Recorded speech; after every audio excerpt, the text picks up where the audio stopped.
Starting preparation for WBCS, start with why, এটা আজকের আমাদের ভিডিও টপিক। সো যখন যারা নতুন WBCS প্রিপারেশন স্টার্ট করছো তাদেরকে নিজেকে একটা কোশ্চেন অবশ্যই করা উচিত, why am I starting the preparation for WBCS? কেন আমি প্রিপারেশনটা স্টার্ট করি WBCS এর জন্য? কেউ কি আমাকে বলেছে তাই জন্য, নাকি আমার ফ্রেন্ড প্রিপারেশন স্টার্ট করেছে তার জন্য, নাকি আমার বাড়ির থেকে বলা হয়েছে, আমার প্যারেন্টস বলেছে তার জন্য, নাকি আমাকে একটা দাদা বলেছে তার জন্য, নাকি আমার সেই রেসপেক্ট, ওই যে নীল বাতিওয়ালা একটা গাড়ি চাই, আমার অনেক টাকা চাই, মানি চাই, ফেম চাই, এইগুলো। So first you have to know the right answer. যখনই কোনো কিছু স্টার্ট করা হয়, we should always ask ourselves যে কেন আমি এই জিনিসটা স্টার্ট করছি? বিকজ এই হোয়াই যদি ক্লিয়ার না হয় তাহলে কিন্তু এই যে প্রিপারেশন ফ্রেজে বা যে কাজটা স্টার্ট করা হচ্ছে ওটা অনেক বেশি ডিফিকাল্ট হয়ে যাবে। ওকে, সো কোনো কিছুর আনসার পেতে হলে, কোনো কিছুর টার্গেটকে ইজিলি অ্যাচিভ করার জন্য আগে আমাদের জানতে হবে why. So why should be clear before starting anything. So for WBCS এই হোয়াইটাকে ক্লিয়ার করার জন্য কি করতে হবে? আগে জানতে হবে what is WBCS all about, what are the phrases, কীভাবে এক্সাম হয়, কী কী স্ট্রাগল আমি ফেস করতে পারি, এটা অ্যাচিভ করে গেলে আমি কী হবে, যদি অ্যাচিভ না করতে পারি তাহলে আমার কি কি ফেস করতে হবে, everything you have to know. First আমি ব্রিফলি যদি বলি যে WBCS যে প্রসেস, ঠিক আছে, ফার্স্ট এক্সাম প্রসেসে first prelim examination, then main examination, then interview. প্রিলি এক্সামিনেশনে 8টা সাবজেক্ট থাকে। ওকে, প্রত্যেকটা সাবজেক্টে 25 মার্কস করে থাকে, টোটাল 200 মার্কসের এক্সাম হয়।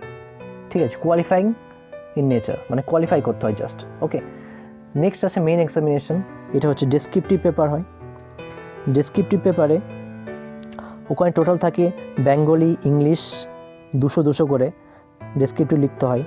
তারপরে হিস্ট্রি অ্যান্ড জিওগ্রাফি দুটো মিলিয়ে থাকে 200, পলিটি ইকোনমিক্স মিলিয়ে থাকে 200, current affairs and science and technology মিলিয়ে 200 থাকে। ঠিক আছে, অ্যান্ড অ্যারিথমেটিক মানে ম্যাথ আর জিআই মিলে 200 থাকে। ওকে, অ্যান্ড যেটা হচ্ছে A and B গ্রুপের, যে WBCS A and B গ্রুপের জন্য অপশনাল পেপার থাকে 400 করে অপশনাল পেপার থাকে। ওকে, অ্যান্ড ইন্টারভিউ A আর B গ্রুপের জন্য 200, আর C গ্রুপের জন্য 150 মার্কের ইন্টারভিউ হয়, আর D গ্রুপের 100 মার্কের। টোটাল যদি আমরা দেখি, গ্রুপ A থাকে 1800 মার্কের এক্সাম হয় total, group B 1800, group C হচ্ছে 1350 এবং গ্রুপ D হচ্ছে 1300।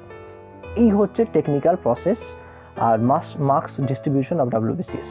ওকে, এবার এই যে এটা টেকনিক্যাল প্রসেস বললাম, কিন্তু প্রিলি, মেইন অ্যান্ড ইন্টারভিউ এর মধ্যে একটা হিডেন রিকোয়ারমেন্ট থাকে যেটা কেউ বলে না। সেটা কি? একটা পেশেন্স, লং পেশেন্স। বিকজ এই প্রিলিমস নোটিফিকেশান থেকে শুরু করে, WBCS নোটিফিকেশান থেকে শুরু করে, প্রিলিমস এক্সাম থেকে শুরু করে ইন্টারভিউ, তারপরে জবটা পাওয়া পর্যন্ত, এই যে একটা প্রায় 2 থেকে 3 বছর, এখন 3 থেকে 3.5 বছর লেগে যাচ্ছে, 2 বছর তো কম বললাম, 3 থেকে 3.5 বছর টোটাল টাইম লাগবে। সো একটা হিউজ টাইমিং, লং টাইমে যেটা সব থেকে বেশি দরকার হয়, লং পেশেন্স, ধৈর্যটা মোস্ট ইম্পর্টেন্ট রিকোয়ারমেন্ট, যেটা কিন্তু টেকনিক্যালি লাগে না, বাট এটা বাস্তবে লাগে। ঠিক আছে, সো এখানে আমাকে জানতে হবে যে WBCS এক্সামিনেশন যে আমি স্টার্ট করে দিয়েছি, তাহলে এবার আমার এর অ্যাডভান্টেজটা কি? What are the advantages are there? Advantage যদি হয়, WBCS অফিসার যদি হয়ে যায়, তাহলে সোশ্যালি আমি অনেক বেশি স্ট্যাটাসটা বেড়ে যাবে, রেসপেক্ট পাবো সবার কাছ থেকে, আমি ফিনান্সিয়ালি স্টেবিলিটি পাবো। ঠিক আছে, দেন সো আদার থিংস, পাওয়ার থেকে শুরু করে সবই। কিন্তু এই যে টোটাল যে বললাম, এতে ডিসঅ্যাডভান্টেজটা কি আছে? Long time process. যদি প্রিলিমস এক্সামিনেশন ফার্স্ট অ্যাটেম্প যদি পাস না হয় তাহলে কি হবে? ডিপ্রেশন। সেকেন্ড অ্যাটেম্পটে যদি পাস না হয় কি হবে? ডিপ্রেশন। সো ডিসঅ্যাডভান্টেজের মধ্যে এটা মোস্ট ইম্পর্টেন্ট পজিশন, ডিপ্রেশন। কিন্তু WBCS প্রিপারেশন স্টার্ট করেছে আর কারো ডিপ্রেশন আসেনি, এটা কোনো ক্যান্ডিডেট বা অ্যাসপিরেন্ট বলবে না। যারা করে তারা জানে যে depression is a part of journey of WBCS, ওকে।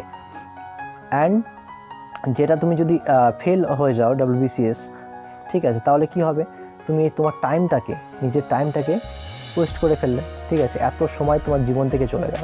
এটাও একটা অনেক বেশি বড় ডিসঅ্যাডভান্টেজ।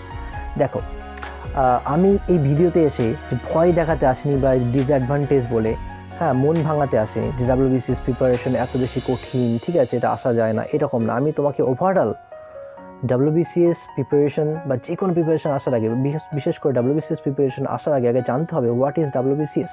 এই যে WBCS এর এতটা প্রসেস বললাম, এই যে দীর্ঘমেয়াদী একটা সময় ধরে প্রিপারেশন নিতে হবে, এই যে মোটিভেশন কিন্তু WBCS এর জন্য মোস্ট ইম্পর্টেন্ট, কিন্তু বাস্তবকে আমাদের কিন্তু এড়িয়ে গেলে চলবে না, ঠিক আছে। কম্পিটিশন অনেক বেশি আর ভ্যাকেন্সি অনেক কম এখন। সো সেই ক্ষেত্রে তুমি কি পারবে স্যাক্রিফাইস করতে লাইফে? তুমি কি পারবে এই যে বাধা বিপত্তিগুলো আসবে সেইগুলোকে ওভারকাম করতে? তোমার কি টাইম আছে? তোমার কি সাহস আছে?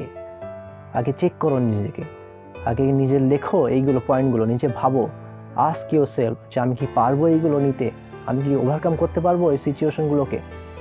যদি পারো then it is possible for you, মানে এটা তোমার কাপ অফ টি।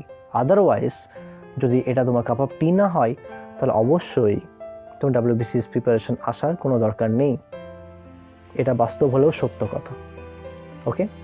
সো এটা আজকের আমার উদ্দেশ্য ছিল যে কোনো স্টার্ট করা WBCS প্রিপারেশন স্টার্ট করার আগে জানতে হবে তোমার হোয়াইটা ক্লিয়ার করো, ওকে।